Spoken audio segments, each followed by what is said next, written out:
നമസ്കാരം. ബംഗ്ലാദേശിലെ വെള്ളപ്പൊക്കത്തിന് കാരണം ത്രിപുരയിലെ റിസർവോയർ തുറന്ന് വെള്ളം പുറത്തേക്ക് വിട്ടതാണെന്ന ആരോപണം നിഷേധിച്ച് ഇന്ത്യ. ഡംബൂരിലെ റിസർവോയറിന്റെ സ്ലൂയിസ് ഗേറ്റ് തുറന്ന് ഗോമതി നദിയിലൂടെ ബംഗ്ലാദേശിലെ കോമിലയിലേക്ക് രാത്രി വെള്ളം ഒഴുക്കിവിട്ടെന്നാണ് ആരോപണം. ഇതോടെ ബുധനാഴ്ച രാവിലെ മുതൽ കോമില വെള്ളത്തിനടിയിലാണ്. എന്നാൽ ഡംബൂർ റിസർവോയർ തുറന്നതാണ് ബംഗ്ലാദേശിന്റെ കിഴക്കൻ മേഖലകളിലെ വെള്ളപ്പൊക്കത്തിന് കാരണമെന്ന ആരോപണം വസ്തുതാവിരുദ്ധമാണെന്ന് ഇന്ത്യൻ വിദേശകാര്യ മന്ത്രാലയം പ്രസ്താവനയിൽ വ്യക്തമാക്കി.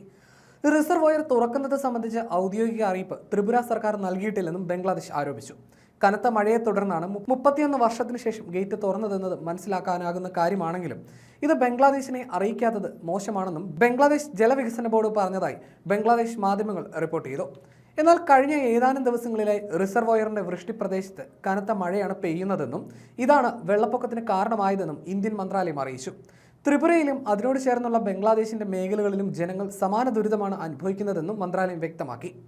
ഓഗസ്റ്റ് 21 മുതൽ തുടരുന്ന മഴയെ തുടർന്ന് റിസർവോയറിന്റെ ഗേറ്റ് ഉയർത്തിയിട്ടുണ്ട്. വൈദ്യുതി തടസ്സം കാരണം ഇക്കാര്യം ബംഗ്ലാദേശിനെ അറിയിക്കുന്നതിൽ താൽക്കാലിക തടസ്സം നേരിട്ടെങ്കിലും മറ്റ് അടിയന്തര മാർഗങ്ങളിലൂടെ കഴിയുന്നതും വേഗം വിവരം കൈമാറിയെന്നും മന്ത്രാലയത്തിന്റെ പ്രസ്താവനയിൽ പറയുന്നു.